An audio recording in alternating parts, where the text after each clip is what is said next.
Hi guys! Hi everyone! Thank you for joining. I'm not sure if I'm on time or if I'm early. I'm sorry about what just happened because I just got into a really technical issue. So just give me a second. I'm turning off my heater. Alright. Now it's much better. I don't know if some of you joined me before. I tried to do a live with my colleague in South Korea, and we were trying to share this Zoom screen and the live on YouTube, and we were hearing this echo so much that to the point that I could not think anything else. Anyway, guys, how are you guys doing today? Oh, thank you so much for joining. At least in Chicago where I am, it's like a Thursday evening. Is it right? Yeah, Thursday evening. I'm home, eating my cookies, and enjoying life. So, how you guys are doing now? So today, I made a title, Victimhood, and a lot of people were just curious, what does she mean? And I'm not here to bad mouth anyone. It was just, the thing is, I came to America 5 years ago. So still some things are very new and still some things not as new. And one thing I continue to be surprised by is this thing called victim. So many, I guess in my lifetime, I never thought of myself as a victim after everything I go through. And I know there are billions of people literally go through worse than what I went through. So to think from that perspective, I never thought I was a victim. And I encounter people always asking me, so how are you not bitter? How are you not resentful? You look so normal. And I was very curious in the beginning. So if you go through some bad things in life, almost is it expected to be people to be ungrateful and bitter and resentful? And I was just shocked by the people keep thinking, keep telling me till this day, how are you normal?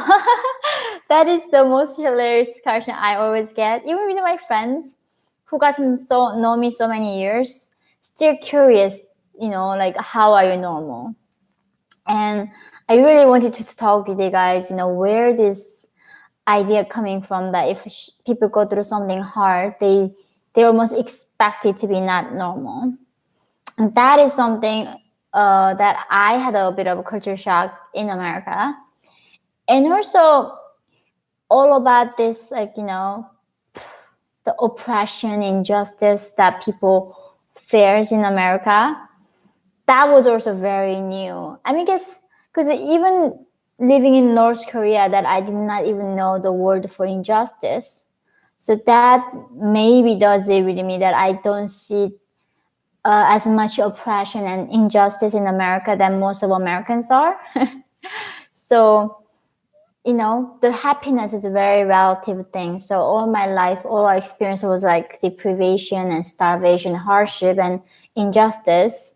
When I see this kind of country, America, I'm sure I will see way less problems than what the people who were born here. So, I'm very open to discuss and share my perspective on things. And let's say, so the thing is, also another thing is, right, if you have certain beliefs, it's so politicalized in America. You cannot be a free thinker, right? That if you think certain things, let's talk about maybe gun rights or abortion or how you look at the economy or how you want the government to function, And if you believe certain things, that people don't really get in America that you can be independent thinker. Like somehow if we have certain views, they think I'm a crazy right wing or I'm crazy liberal. And there's no way they're not put into box in America right now. And this is really concerns me too, where is the ending to this recent trend that people are not able to like be okay with people can think differently. I'm just curious, like, what do you think, guys, like the ending of our current situation?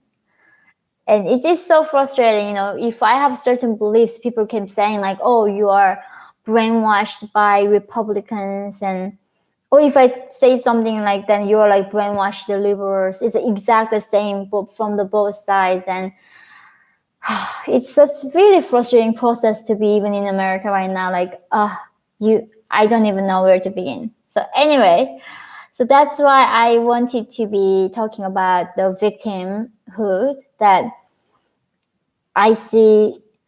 The problem that I have, always to think of myself as a victim or view anyone as a victim is that when you are a victim, right, you have been deprived, you have been disadvantaged in certain things and went through something unjust.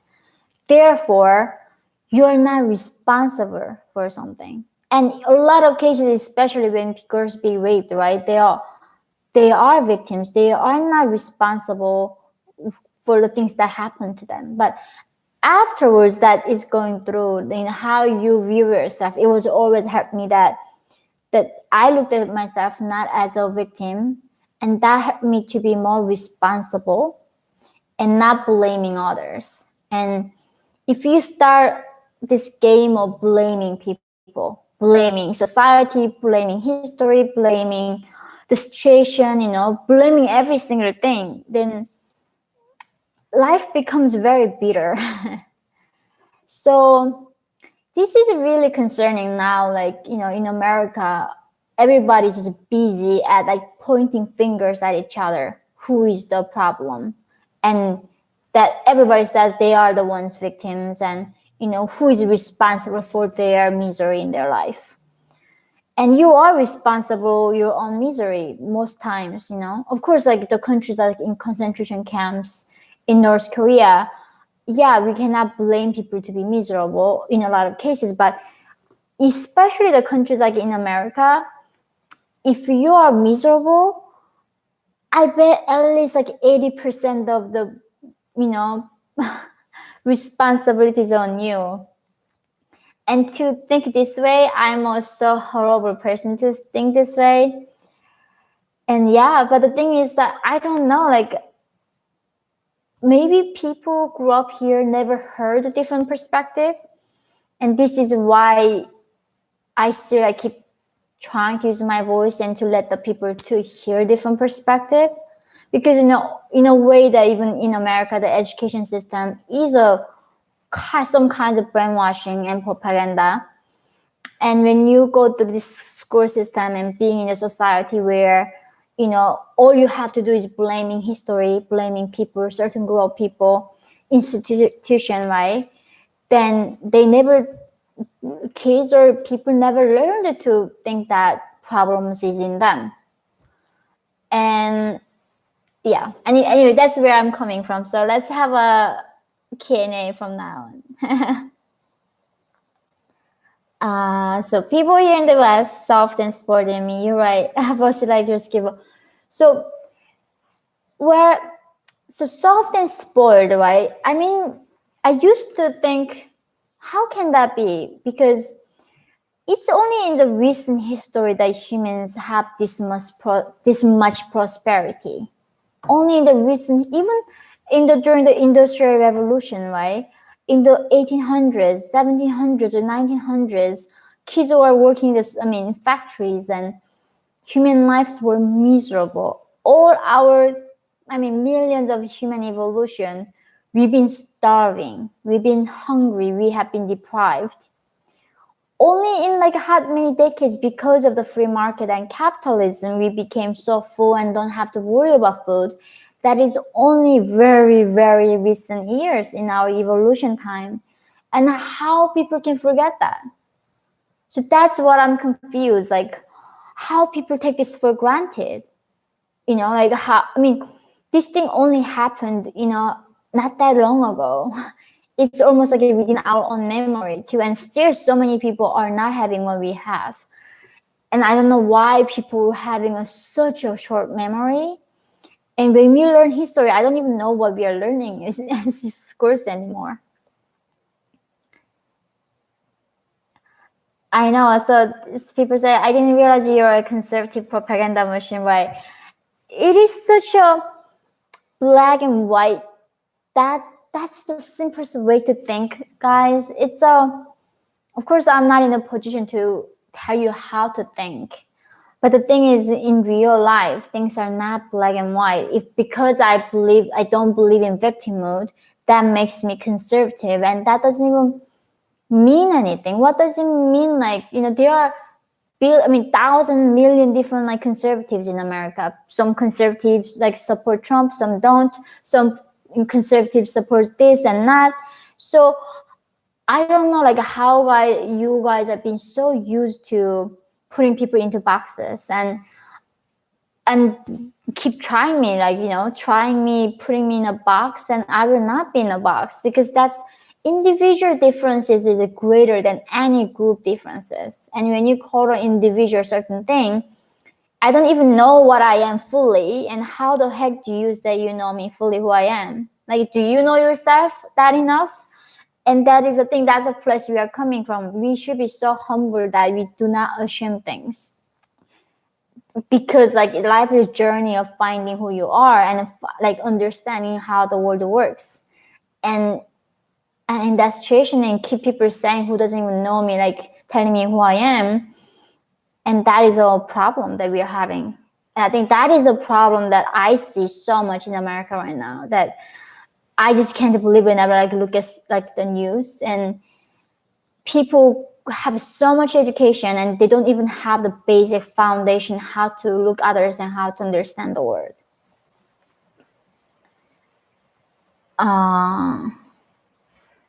So do you think the victimhood culture mostly stems from people being overprivileged to the point that most people don't recognize actual hardship?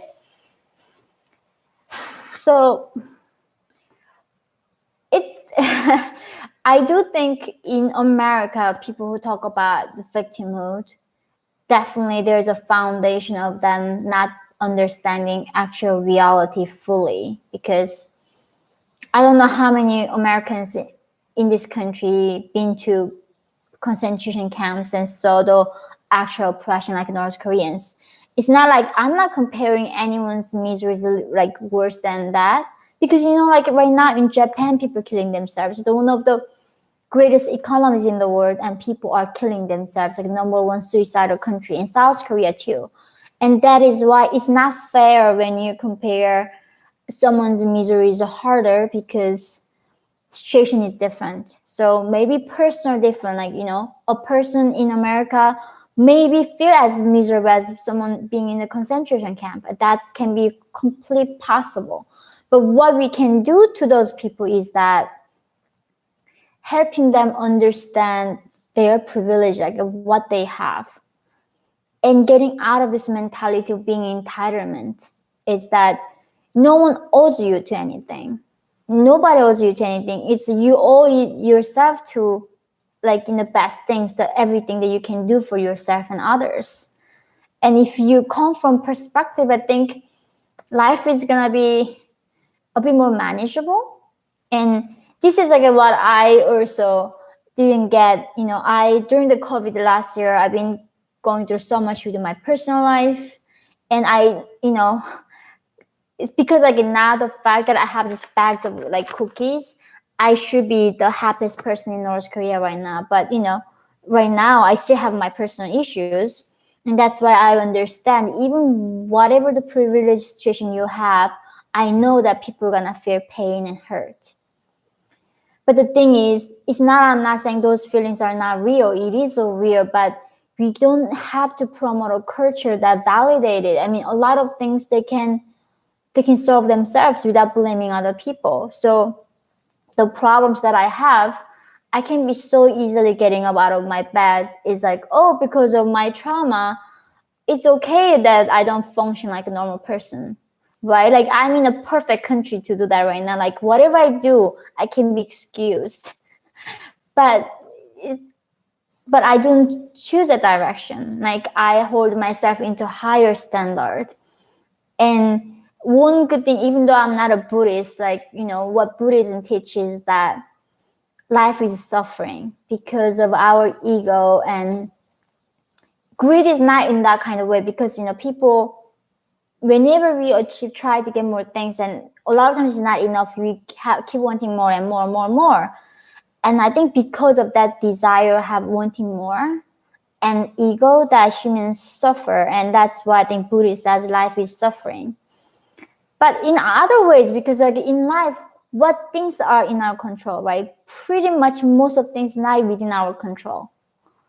I think because of that, also life can be a suffering, and a lot of times life is tough to figure out, because you cannot really control pretty much anything in life.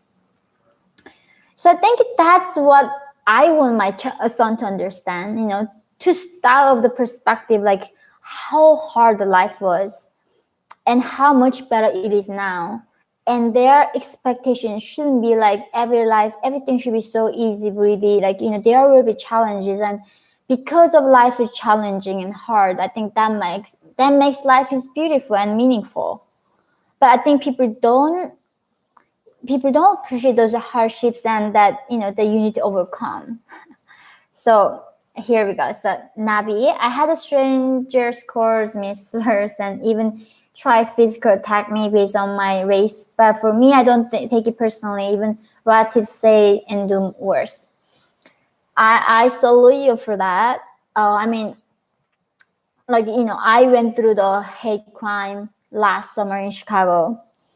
And I have, experience, of course, like racism in real life, and all my life I went through discrimination.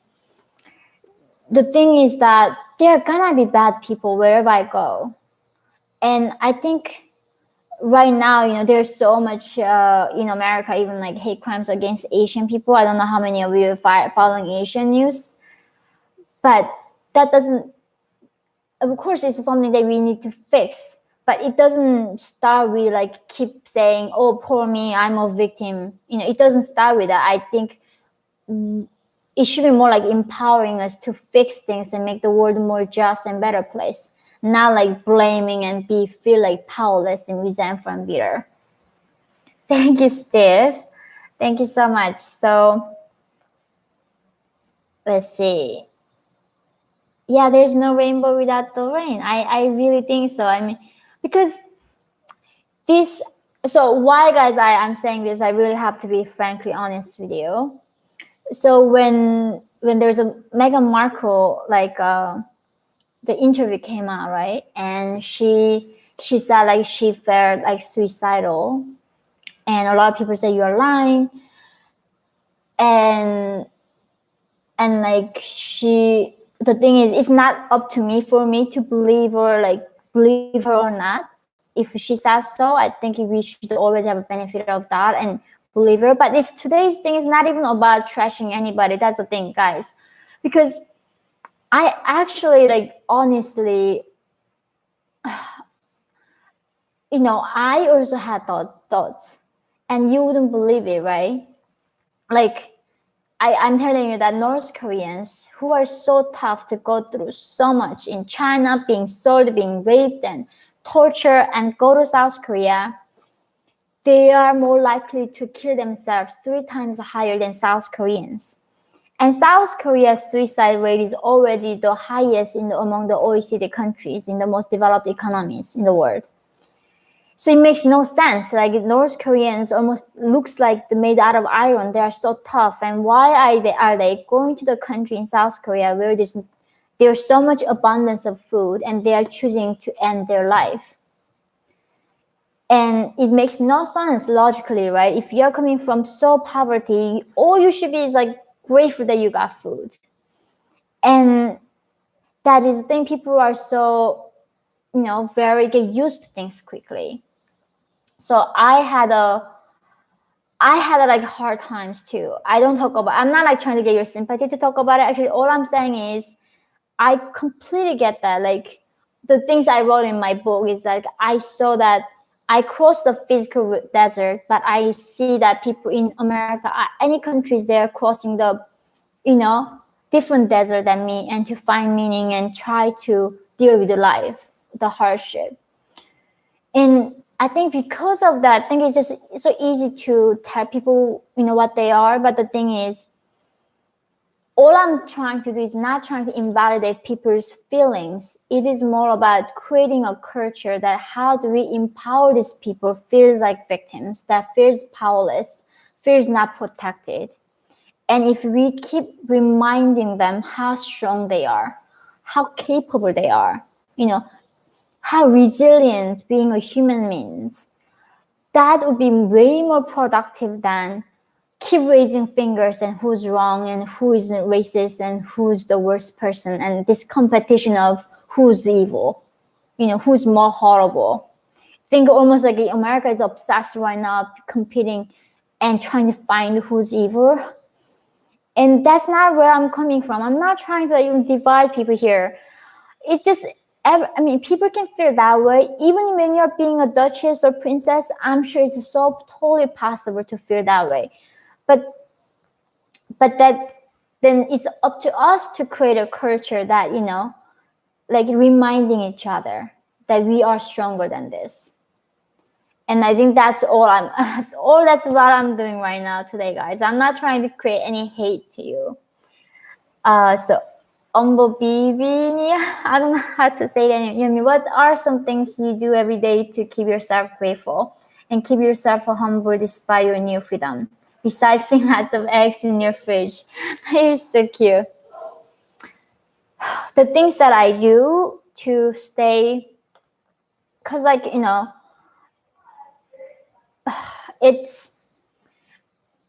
it is hard, like a lot of times the memories, in a way, because I have such a job that keep thinking about what I went through and what my people going through.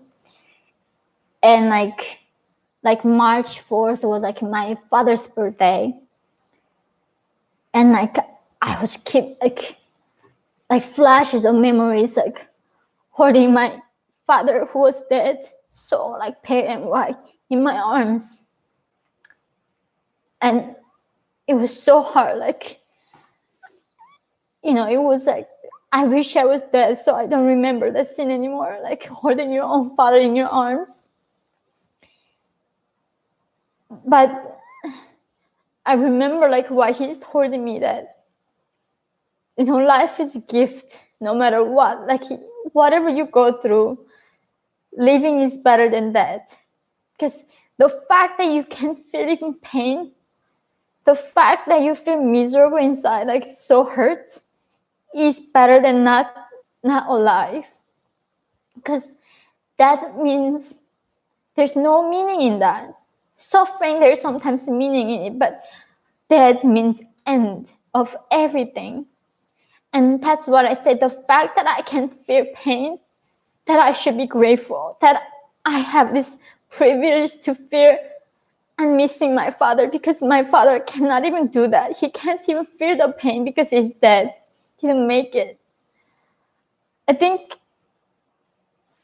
that kind of like perspective helps me through so much. So, it's all about like, I think perspective at the end of the day, like try your best not to lose perspective. And the fact that you are not happy is like my fault that I'm not happy. The fact that I'm resentful is my fault. In America, at least, because, I'm not in prison. I'm not like being tortured right now.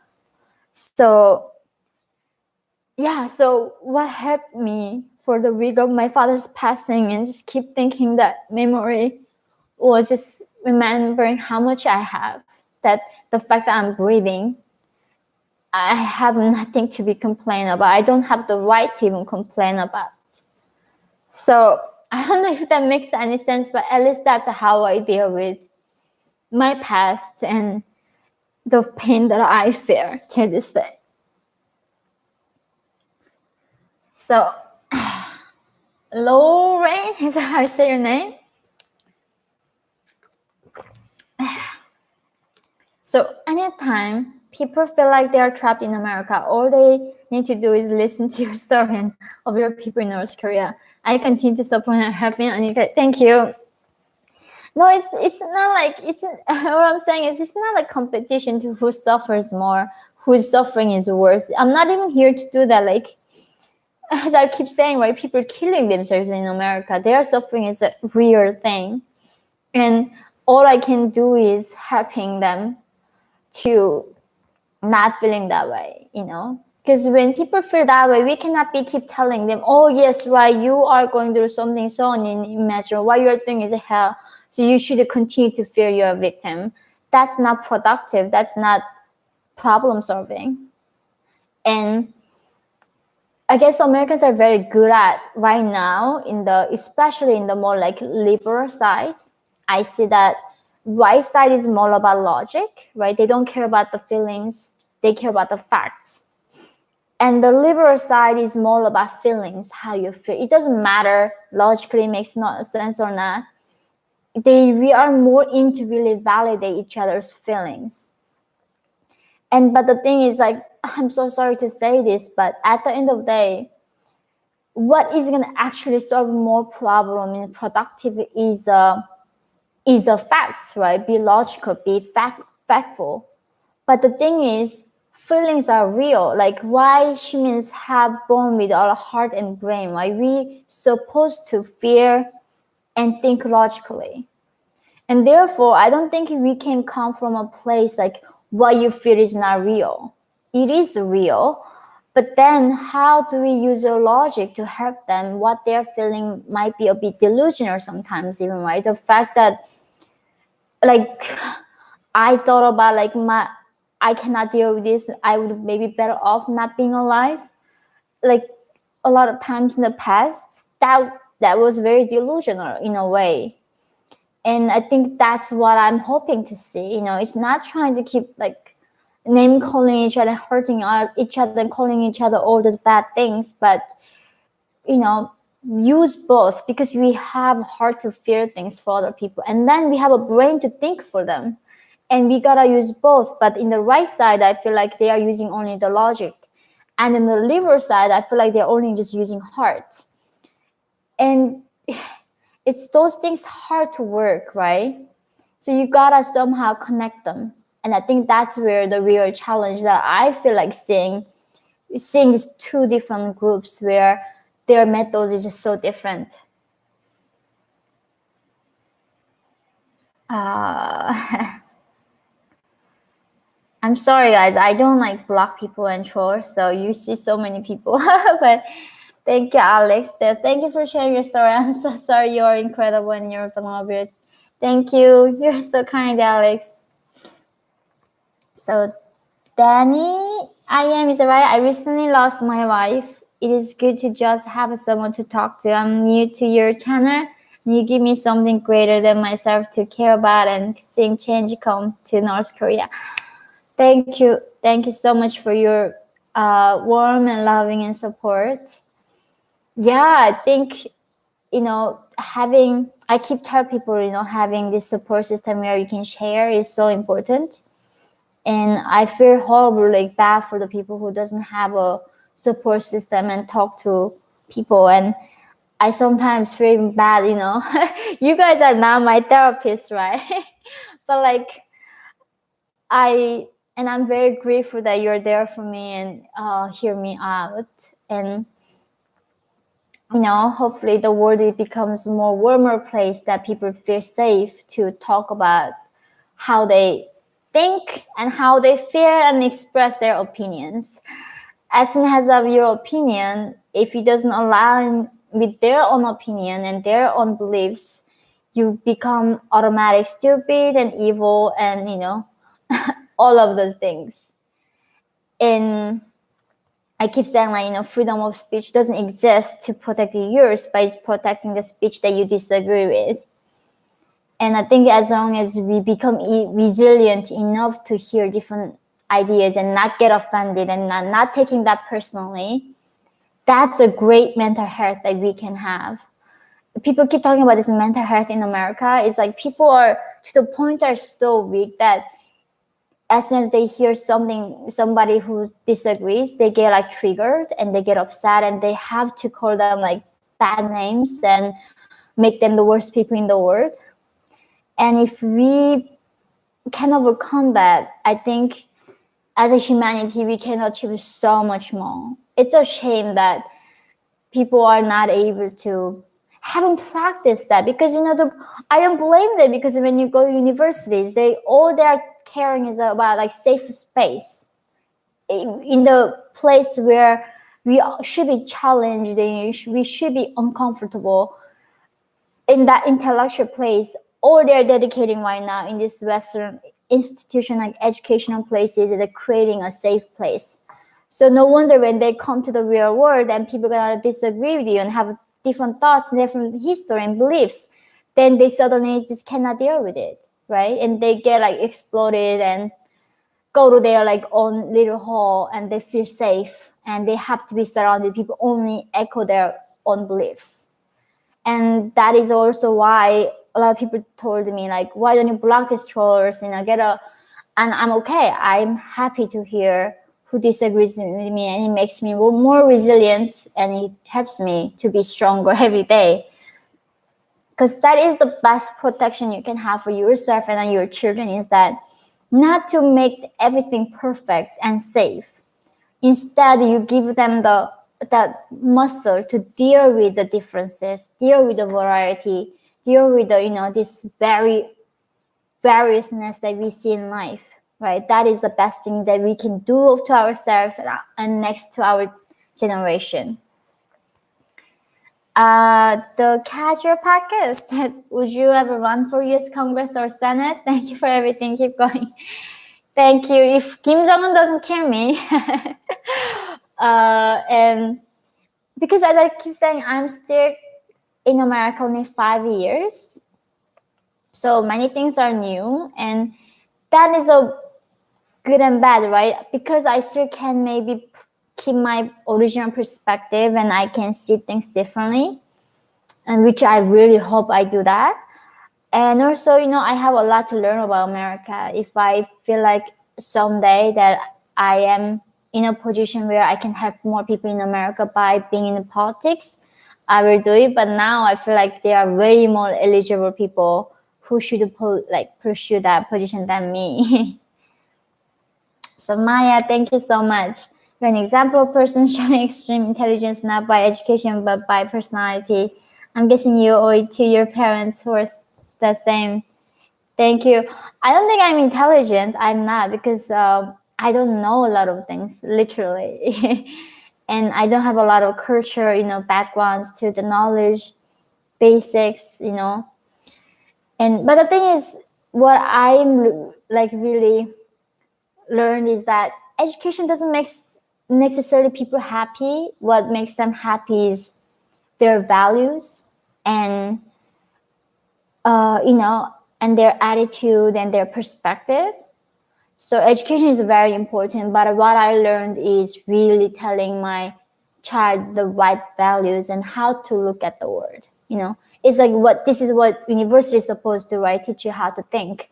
But how people being taught to think in America is the cause of most of people think they are the victims and they are oppressed and they feel like they cannot thrive in this country. And whenever I hear people saying, there were more opportunities in the past, but now it becomes harder for people to achieve and go to the next level.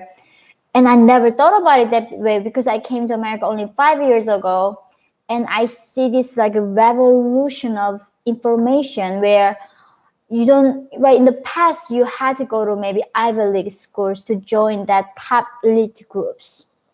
Now, without even going to school, by learning how to code and online for free, you can start your company. And I'm shocked. Like I go to these conferences, TED, and a lot of conferences.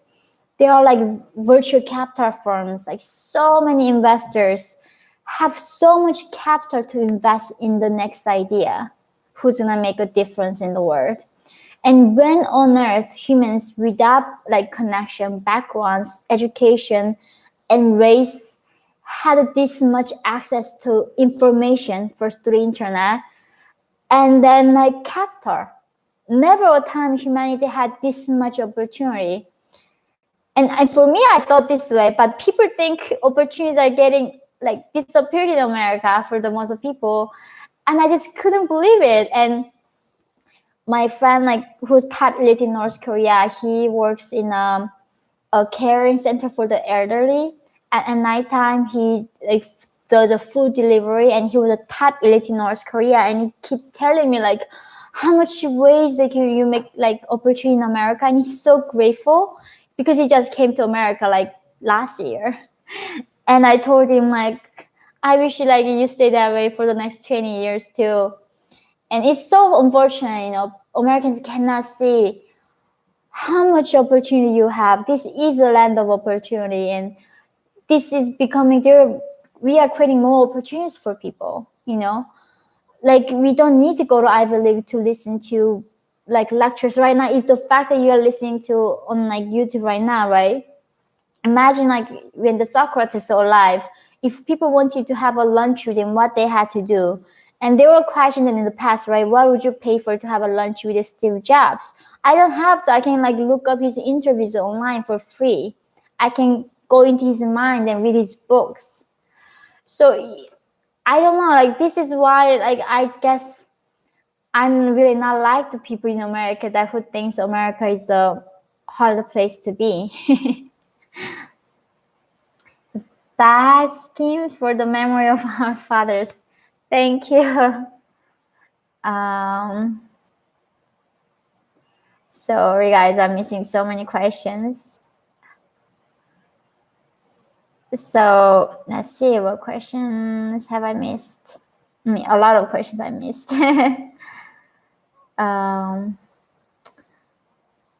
I'm glad like how many guys like joining from like internationally. So Chase asked, how do you deal with the past trauma? Do you go to therapy? Maybe I should therapy. I don't go to therapy, and I read a lot. And what book has helped me was, I mean, I don't know if you guys saw this. I got this. I haven't started because I'm still reading like Dr. Jordan Peterson gave me this like signature. I'm so happy. And by the way, guys, I'm going on his podcast next month. I will have a conversation with him. I'm so humbled, and I mean, despite whatever people say, the thing really upsets me about these critics, right? The people who criticize me never even read my book.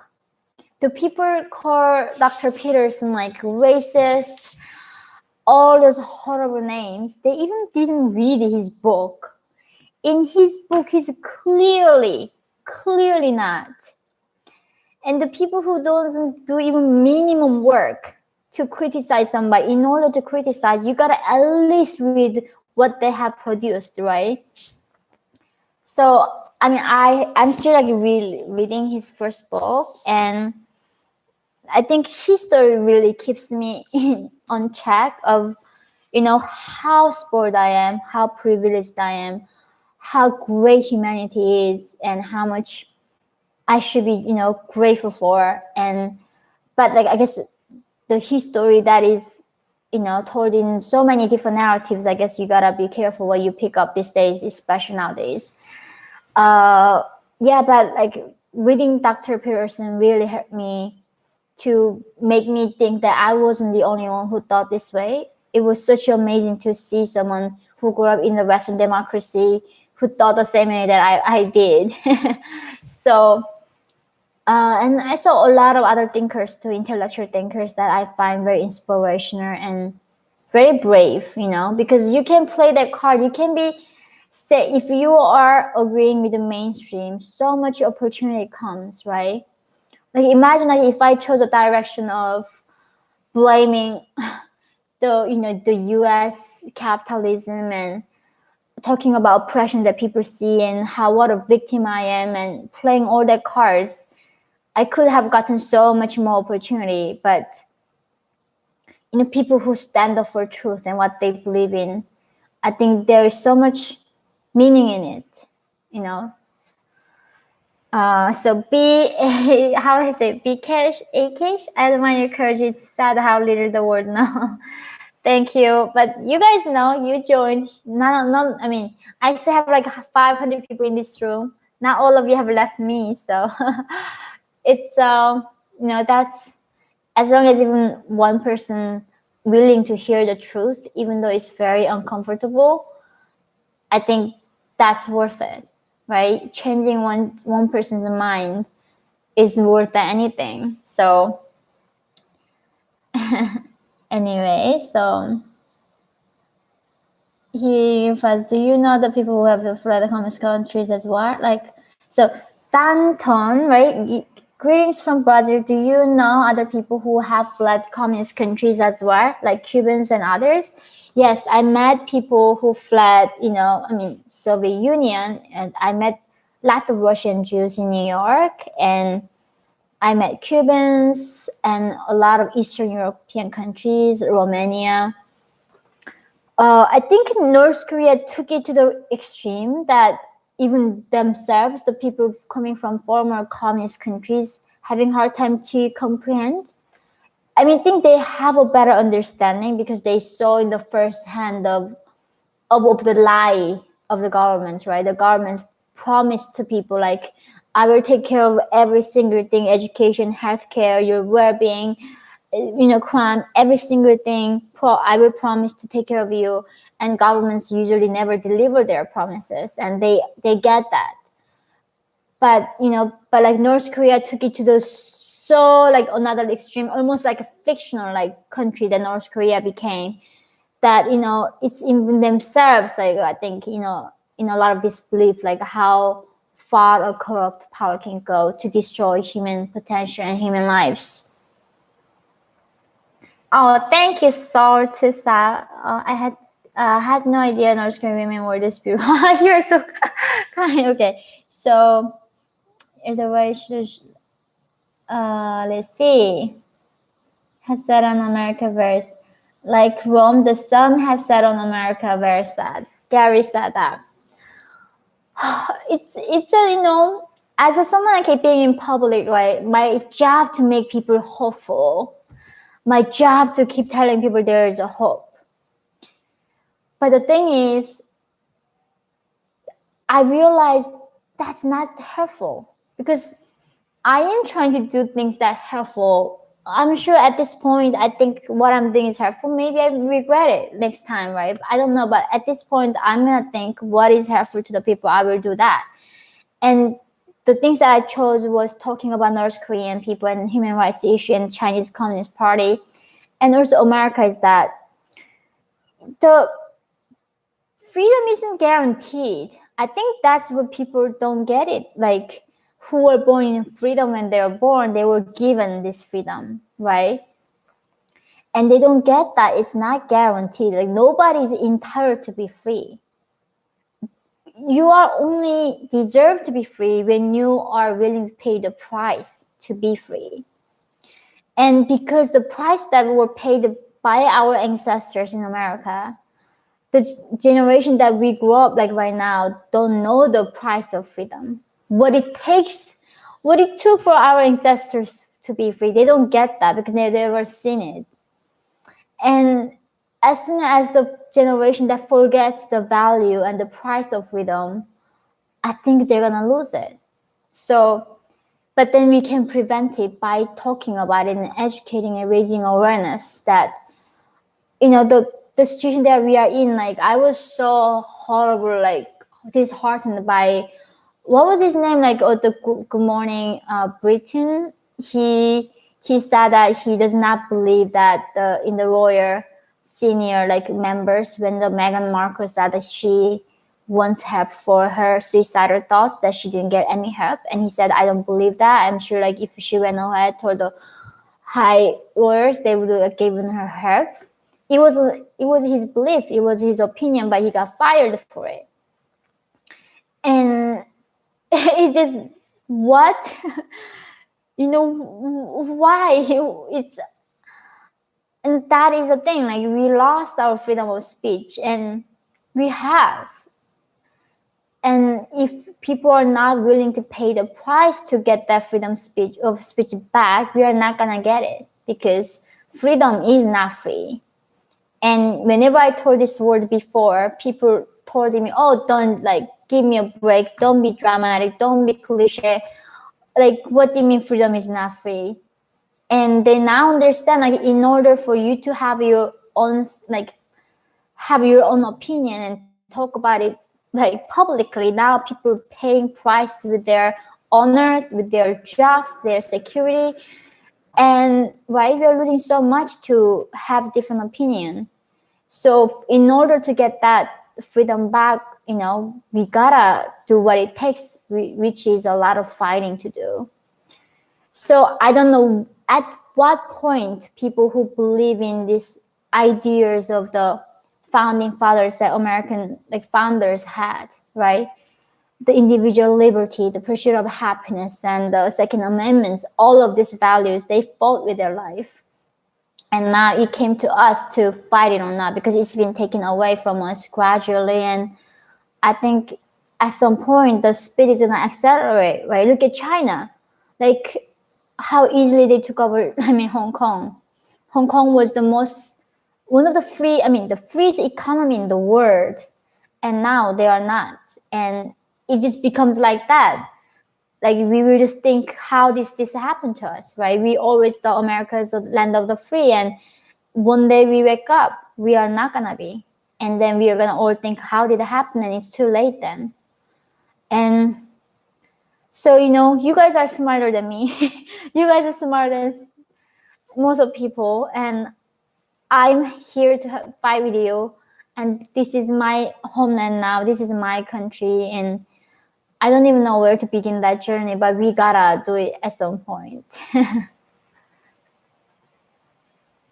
So thank you so much. Hi, have you read the Starship Troopers? It's a fictional book that illustrates political ideas about democracy and how to ensure responsible voters. I would love to do that. I'm going to take a picture of that book title, because I always appreciate a recommendation. So this is like, I have so many controversial ideas, guys. So you can think of anything, because I am very intellectually curious, and I am a very, like, I'm a risk taker when it comes to think differently. I mean, that's why I escaped, right? Very early on, I adapted different thinking, and I had to escape and survive, and that helped me to think quickly, like, be adaptable and seeing different ways. Right, because like, democracy is not the most efficient system. It's not, guys. I'm not anyway saying democracy is bad. I think it's the best system we've got so far. But the thing is, look at Venezuela. The majority people chose that dictator right now they got in their office. Totally plausible for people to pick up a socialist, or complete socialist, who does not respect the human dignity and freedom, can be selected by the majority votes. And I do think there's so much false in the belief that majority is right. No, majority can be wrong, and a lot of times like, majority get it wrong. And that's why, because of the danger, the system we have is always validate majority, and which is the best system that humanity ever had. So we should keep it. I'm not saying it's bad, but the thing is, we should keep thinking critically. How do we keep the majority to understand the dangers of authoritarianism? I think that's on us. That's on us to talk about it and educate others, and educate our children, our friends. And yeah, so it's democracy is definitely, I get that it's not the perfect system. It cannot fully prevent rise of dictatorship, because I mean, Hitler, he was so popular, right, when he got elected. History has been shown to us every single time. It's so possible we can end up with a dictatorship, even with majority democratic votes. So, world is complicated for sure. Democracy doesn't ensure our future like freedom. Oh, thank you so much. I love you so much too. I want to meet your husband, Char, but I understand that you might be keeping them. Well, I don't know even what maybe someday I will be able to be public about it, but I will let you guys know eventually.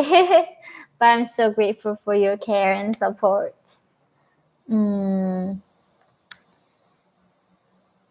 Let's see what do you know how to sorry. Do you get threats? Yes, I get threats. North Korea, so often reminding me how I'm their like enemy list, and because the biggest threat to Kim Jong Un is human rights. That with the human rights, that he really has no room to evade. So it is the biggest thing that he doesn't want to deal with, and that's why he goes so viciously after people like talking about North Korean human rights. So I think somebody asked that,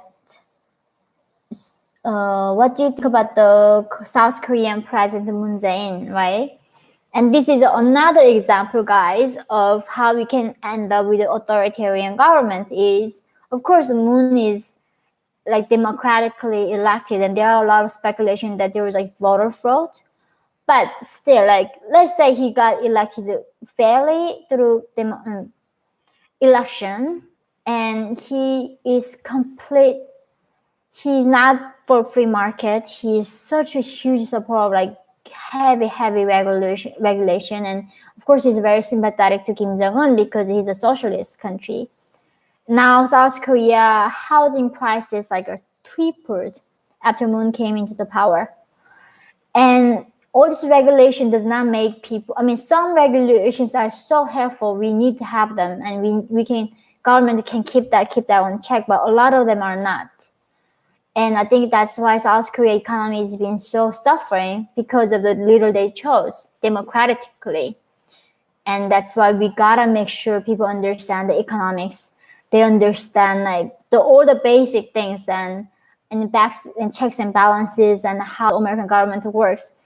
I met so many people who doesn't even know how the American government designed and how this powers has been separated and who keeps what, and people don't get a lot of basics and they go vote, and it's so worrisome, right? And I think we gotta do our best, educate everybody on this for our sake and for our future sake, for sure.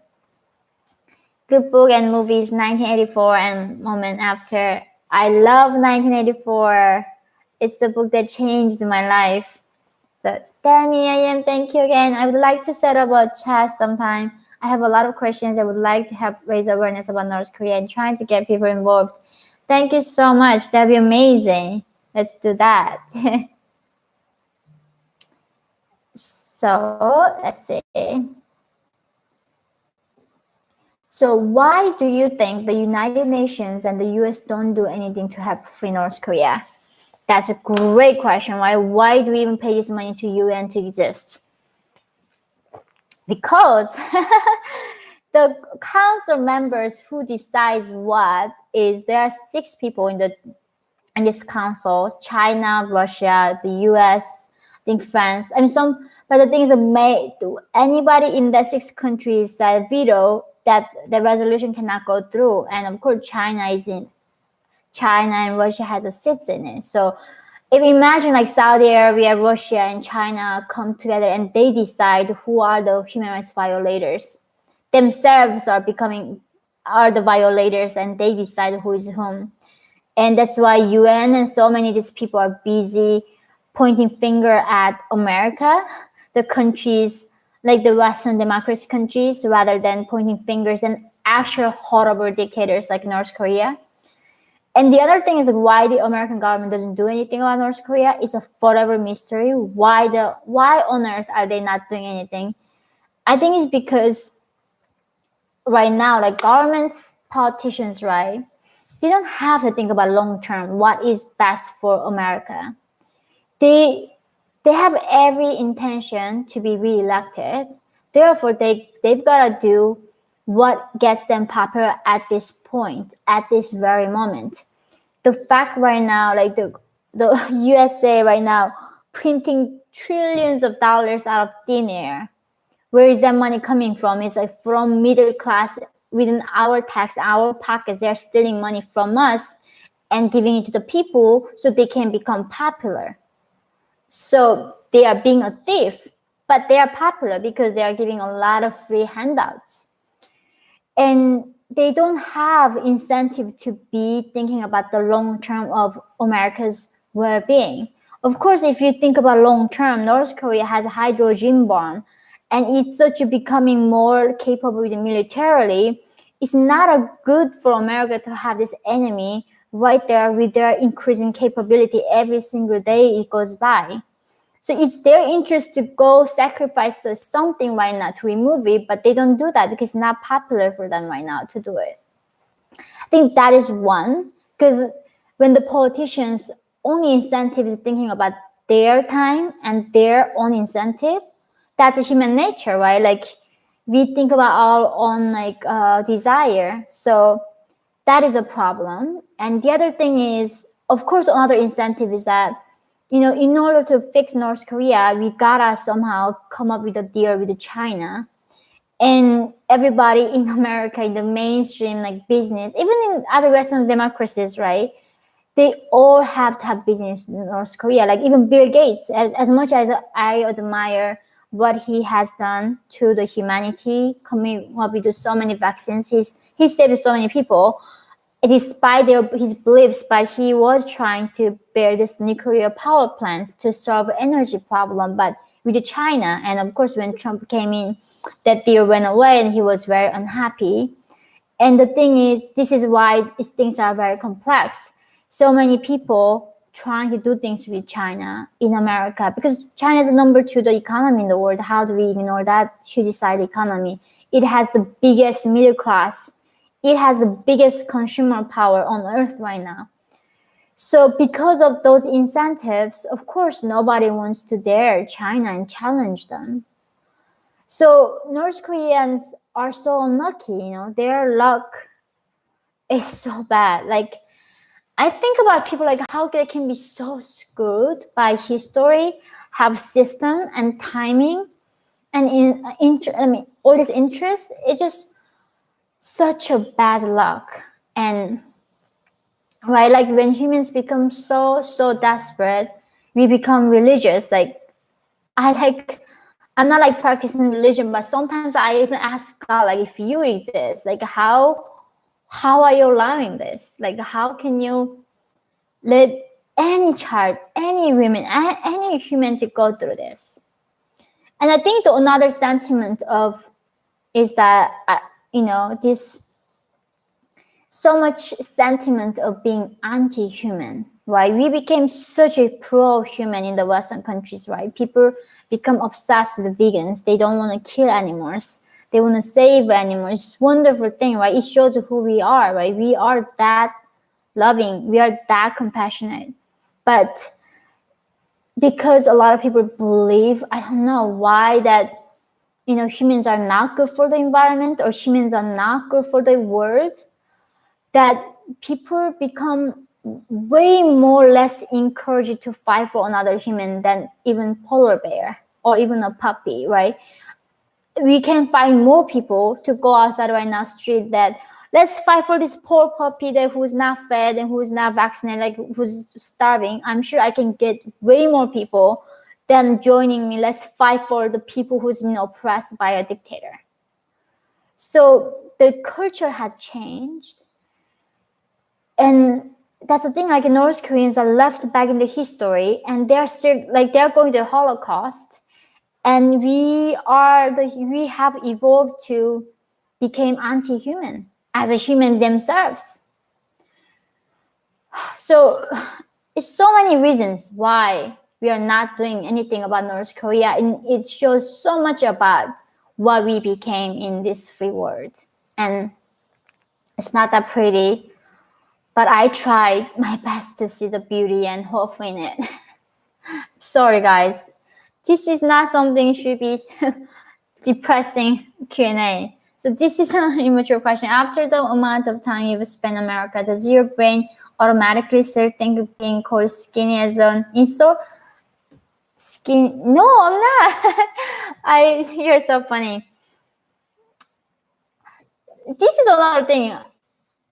I'm coming from a culture where people even don't know how to be offended. It was never a thing. So it's just still so new to me that people, if you call the other person the wrong pronouns, or if I refer to somebody, somebody told me last time when I was talking about handicap rights in North Korea, they told me, no, you gotta call them, what is it? Like something else. And then somebody told me, no, you have to call them people with special needs. So, oh my gosh, I guess when your life is like great, you have this brain power to think about all these terms to be showing your appreciation and love and inclusion for others. I hope that my life becomes that easy someday, that I have time to think about those terms, but I am trying to be respectful, so I am trying my best to learn the exact pronouns and the vocabulary and words that doesn't hurt other feelings, But you can call me anything and you cannot offend me. I'm fine. Because it is also shows, right? People are not who they don't know who they are. If you know who you are, it doesn't matter whatever they call me. If they call me a pig, if they call me a dog, if they call me a liar, a murderer, or drug dealer, or like a stupid boy, it doesn't matter. Like, I know who I am in my heart. So when they call me that, I don't care.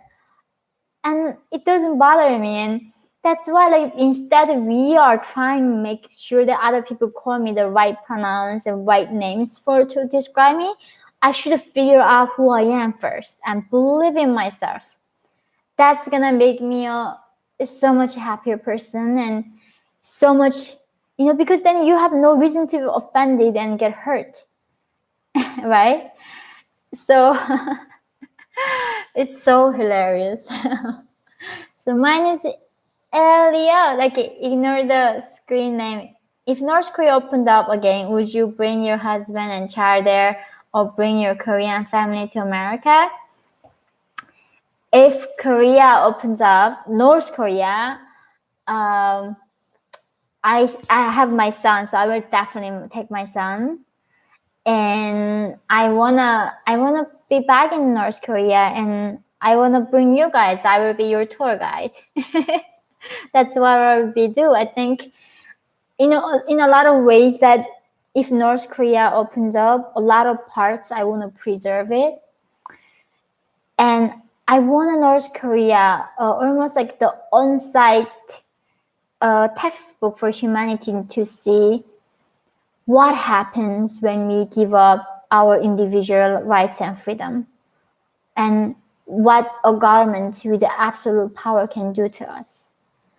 I want that to be the forever reminder for the rest of humanity, because you have no idea what an evil the absolute power can do to another human.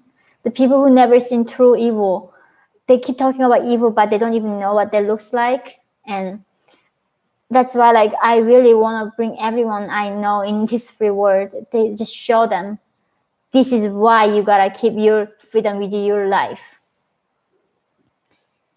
Bro, thank you. Besides my husband, you're my most favorite person in the world. You're so sweet. Oh, I'm so glad. So Well, like, have I offended no people now tonight? Oh my gosh. Oh, thank you, Alicia. Is that Mawson? How I say that? Let's see. How long have you been doing this? We've been doing this over an hour, guys. And Sue XCKK, is that how you say XK? Dear Yeonmi, I just read your book and it made a huge impact. Thank you. Even in Australia, your story is so important to be aware of. Keep up the excellent work. Thank you so much. I'm grateful for Australia to standing up against China. It's a shame that America is not doing that anymore. I think this, even though Australia is compared to, I mean, America is a smaller country, you guys are so brave, you know, that we need more country like Australia right now who's gonna stand up against Chinese Communist Party. And yeah, because that is the, if we solve North China, we will get rid of most of our humanity like problems for sure. So let me maybe answer 3 more questions, guys, before I let you go, and you can have some like time of healing from my attacks tonight. So people keep asking me, can I ask what is the only thing that miss about North Korea? People. I always say that people, you know, it's people are the ones what it makes meaningful and what it makes that place special. I think I talked about in my previous live too, you know, whenever people ask me that question, like I became so pro-human. I'm a humanity lover. I love humanity more than anything in this world, than the puppies. I know not many of us are like that these days, but I am. I love humanity. It's incredible what humans can do. And despite the dark side, like humans are amazing. It's the most incredible creatures that we ever seen in this earth, right? But the thing is, if every North Korean goes away in that country, I have no reason to fight for that country. And I keep saying, like, if I didn't have the people that I love right now, why is that meaning even I have a country? So I am definitely fighting for North Korean people. And I would love to go back to the mountains and rivers that I walked and swam. But, you know, I can get a river in America. I get to go to, like, you know, such a wonderful mountains in America. Everything can be replaced, but not the people. And this is a sad thing. Like, people don't understand the value in us. Like, we are not replaceable. Each one of us are so unique creatures that nobody in anywhere in this world can replace who we are. And that's why fighting for humans is the most noble and amazing thing too. And yeah, so I just hope to see my friends and relatives back again. Theo for is how I say I'm terribly victimized. My old boss won't keep paying me after I quit.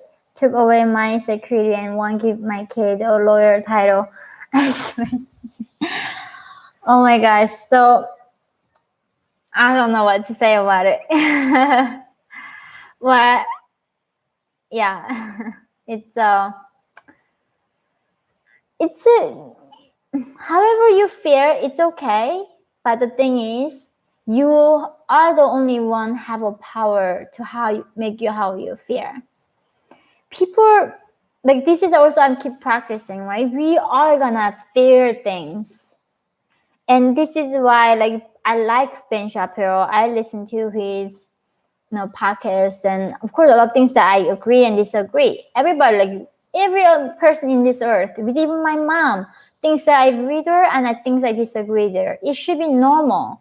But I don't know why people expect that somebody else should be agreeing with them 100%, right?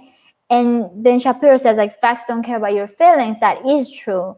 But the thing is, feelings also matter to a certain degree. And but the thing is, what we can do for them is that when I feel horrible, like I don't want to live anymore, like But the thing is, that's all in my head. People, the world that we are experiencing, most of it is in our head, right? The thing, how many thoughts that goes through in our brain, right? We are living so many different lives and situations through our thoughts. That's how powerful our mind is. And as soon as I understand and what we are capable of, that is, we learn how to shift our minds, how to think differently. And that helped me at least, and I hope that helped other people too, so they don't have to feel powerless and resentful, and they feel like they are in charge. No matter what, if somebody killed my father, like if somebody killed, like, it's all up to me how to think it in my head. So you can be in a hell, you can be in paradise. So that's the thing, like even what Meghan Markle says is a perfect example of that, right? She was in a literal castle. She was a literal princess and duchess, and her mind was in prison. She thought about killing herself. And in that point, we don't, instead telling her, oh, what you're feeling is a joke, don't feel that way, or like, what, I don't believe you, we can tell her, you can change that. You can shift your mind to be in paradise. And we can help people to do that and not keep telling them they are the victims and the institution is the problem, the history is a problem, the country is a problem. Because when fault becomes somebody else, right, you don't have to be responsible how you feel. So it's impossible to bring that, control within us for our sake.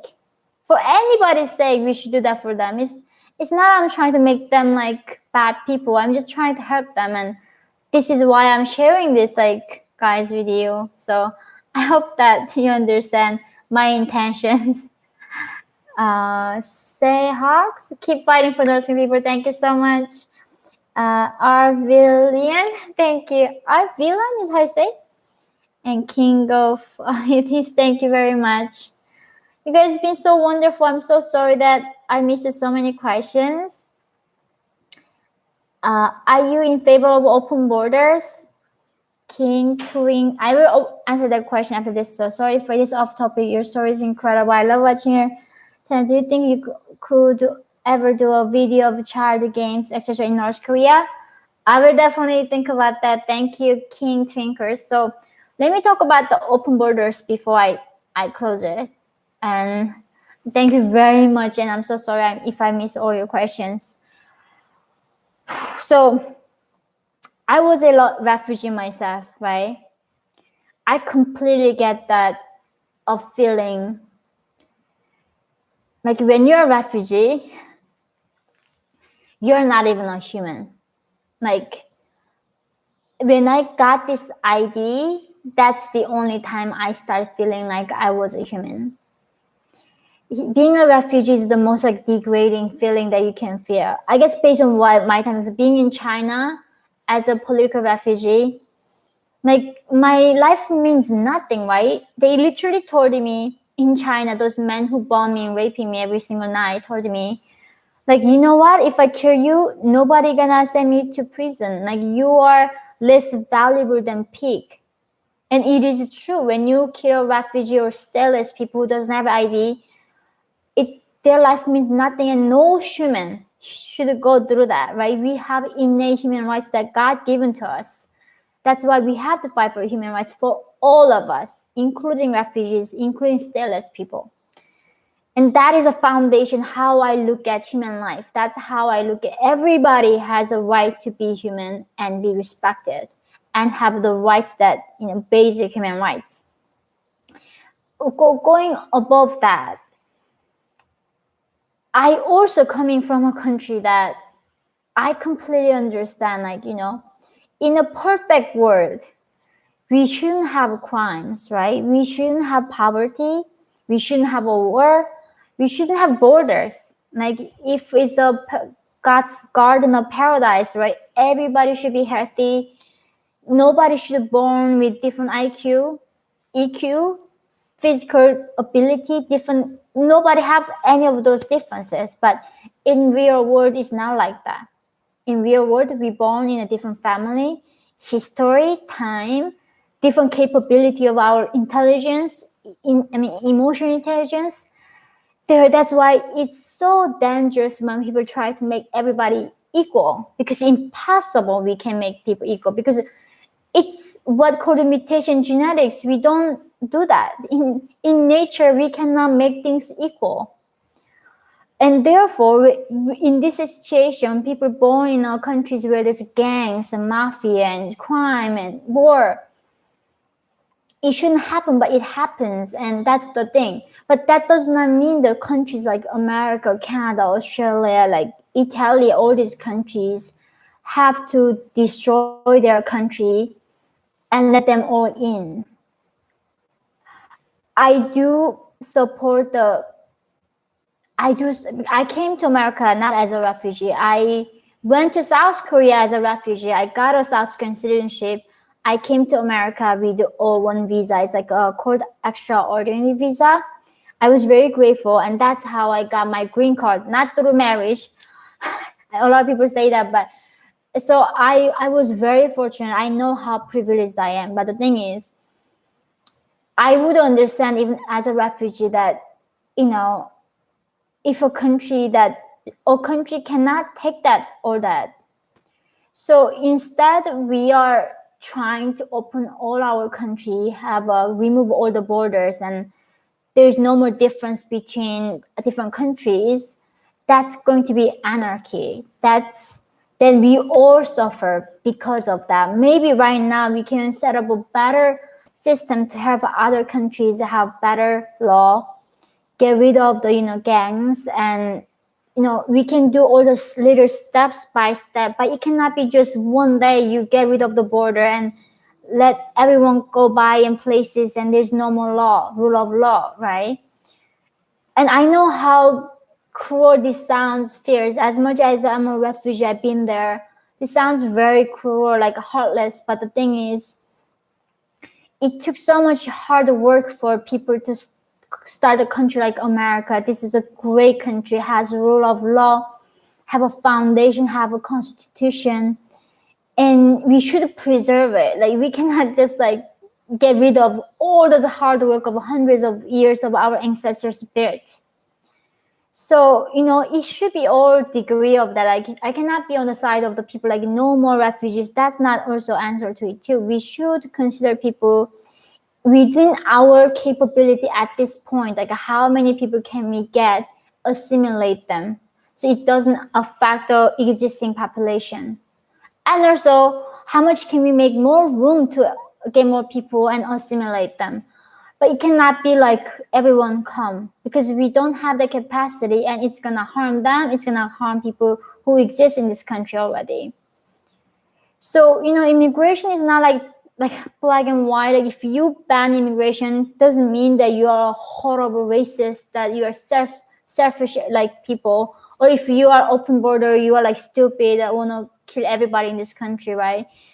And we should keep debating what's the best solution, and we should not be called the names to keep thinking differently, because that's how we find the better ideas, right? Competing of different ideas, we keep compete, and which idea is better, which idea is more competent to do this job. And to get that conclusion, we need to feel like safe to talk and express our thoughts. But the fact that I'm talking about like border and open borders to you guys, I am kind of digging my own grave as a public person, right? Like, can you imagine what the people are gonna tell me after this? But I think I somehow still believe that, that me taking that stance to keep telling people it's okay, tell your mind. And if more people do that, maybe this become normalized. And at some point, maybe people will accept, I guess maybe it's okay for me to hear different opinions. It's okay for people to think differently. They are maybe not monster after all, right? And yeah, so it's gotta be a step by step. And I feel so sorry for these people. Like, we are not living in a perfect world, that when they're born, somehow they expect it to be life to be so equal and predictable and so just, but world is not. Life is unfair. That's why life is hard. Like, who taught us that it's easy? and it's simple. It's so complicated, it's so tough, and we should keep reminding of us that and tell our children, like, but it's worth it, it's meaningful. And that's why we gotta do this life thing, because we got this privilege to figure out this life in this earth. So yeah. Sorry guys, I don't know. Well, I hope I can come back next time YouTube doesn't ban me. I love you, YouTube guys.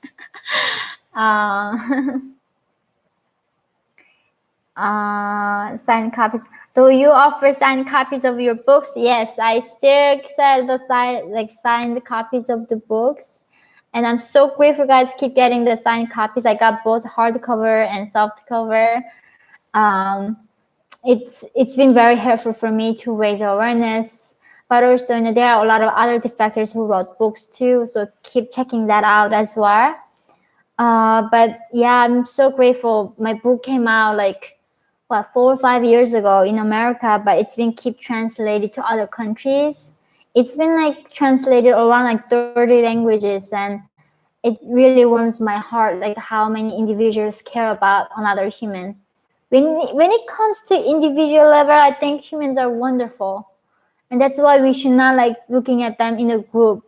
Look, the difference you and I have is greater than any group that we're gonna see. So let's not stereotype people, and just let all of us be who we are, and let's accept that variation. And that's all I guess I have for you today. I love you guys so much. I don't want to leave you, but I think you're gonna be bored to death of me after almost an hour and a half. Thank you for joining, everyone, again. Thank you so much for the support, and thank everyone for sending me those super chats.